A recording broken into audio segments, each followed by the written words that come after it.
Hello, hello. We are here on the most fun day of making a garden, and that is putting the plants in the ground. While we are not yet done with our structure, as you can see, we still need to get the top boards on and do a lot of other really responsible things. But at this point, I am ready to put the plants in. We went to the garden center today. I found a gorgeous, gorgeous selection of perennials. We're gonna do a lot of native perennials around the border of the interior of the garden. And then we're gonna do our vegetables and annuals in the boxes. So today we're gonna start laying out our perennials, start putting some in the ground, and then tomorrow we will be more responsible and work on getting the rest of the fencing done.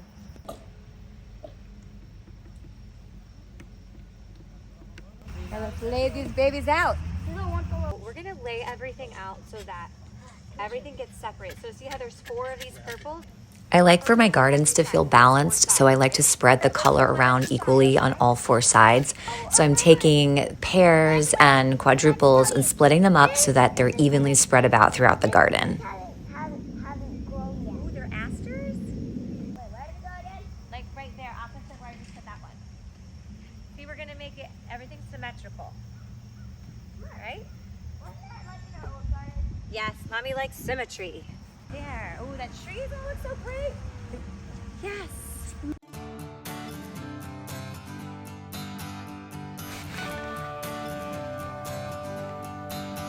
My helpers and I spread all the plants equally on all 4 sides of the garden. I didn't create a formal planting plan, but basically just went to the garden center and worked with the readily available native plant options that they had. I did this because I'm a pretty impatient gardener. I know what I like, and I often do soft purple and blues and white, but this time I couldn't resist pinks and yellows, so I got them all. I got 3 varieties of coneflower, honeysuckle mint, goldenrod, verbena, sedums, joe pye weed, sage, calumet, and a few others. These perennials are not only beautiful, but they'll attract native pollinators to our garden, which will then in turn pollinate our vegetables.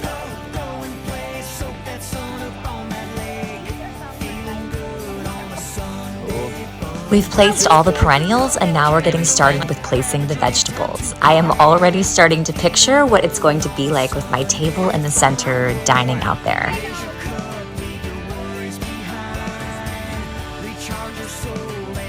There is something so incredibly satisfying about growing your own things for use in your life. I love vegetables, I love eating them with my family, cooking with them, but I also love flowers, picking flowers and making flower arrangements. So this garden is sort of the perfect combination of all of that.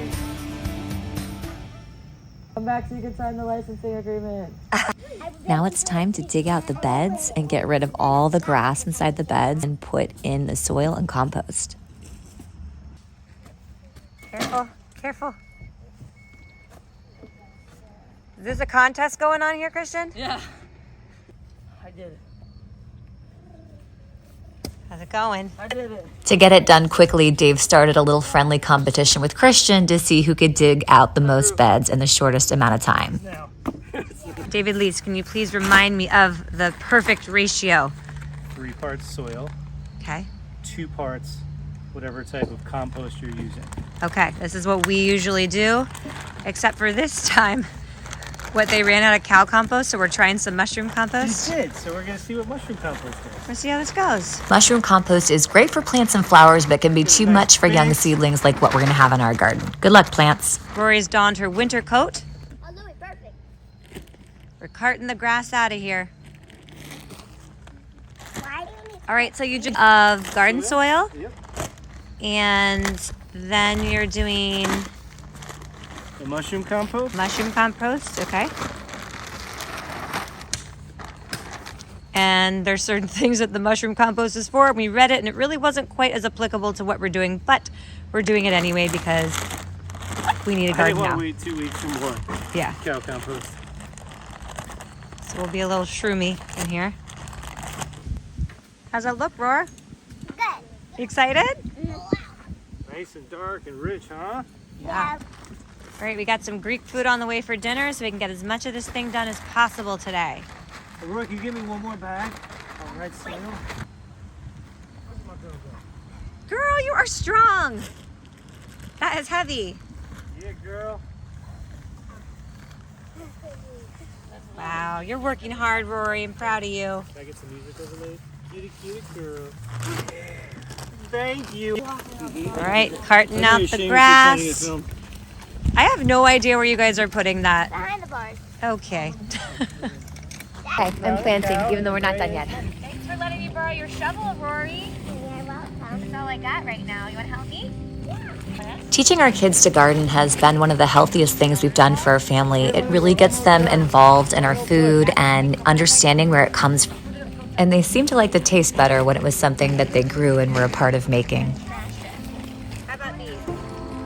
Can you rip off those little roots? Then you can throw them in the hole. There you go. Good job, Roar. I'm ready for it. So we're gonna get rid of the roots. Get all the roots. Mama, why do you have to take the roots off? Take the roots off because it got rooted in. If you got a root, Got rooted in these, and if you don't take the roots off, there we go, then they won't expand and they'll just keep growing in that shape and they'll never get big and healthy, right? So we get rid of it, and then the plant is happier. Yeah. Do we have any more cabbages? We're planting some rosemary and ornamental cabbages and kale to make the garden look pretty right away before the seedlings are in. And are we gonna have to water them? I'm letting the girls do what they want in lots of the beds, so it might be super random, but this gives them a sense of autonomy over the garden. Let's go in. I'm never giving up on the garden. Never giving up on it? Never give up on the garden.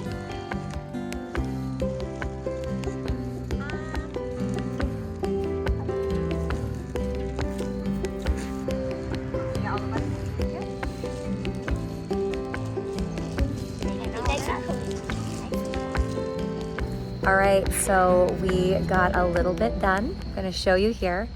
We got all the garden beds made today. Today was productive. We picked out, as I'm walking to a tree, we picked out our perennials that are going on the edge. They are there to hopefully attract pollinators to the garden.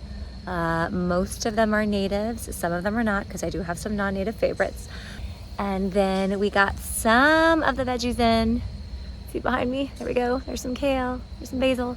And we won't have much time with them this year, but the kale and the lettuces should be good to go for a little bit. And some rosemary. And we got the garden beds dug out, not completely, not all of them. We ran out of compost and soil, but we're getting there. That's what counts. We are on our way. I really feel like it's starting to be an actual garden. I put a temporary table and chairs in behind me in the center just so we can hang out. And I'm starting to feel what it's gonna feel like in this garden, and I'm loving it. So, still more work to be done, but feels good. On a side note, I thought I'd show you the original garden that the deer ate almost everything in. So this is the garden that was sort of a failure. The vegetable part of it was a failure, but the front part of it I'm really, really happy with, and I've got lots of flowers, so I'm picking them tonight. We did not finish the new vegetable garden, but we're almost there, and so we're celebrating. Ordered Greek food, and I have a new flower arrangement, so we're going inside to eat.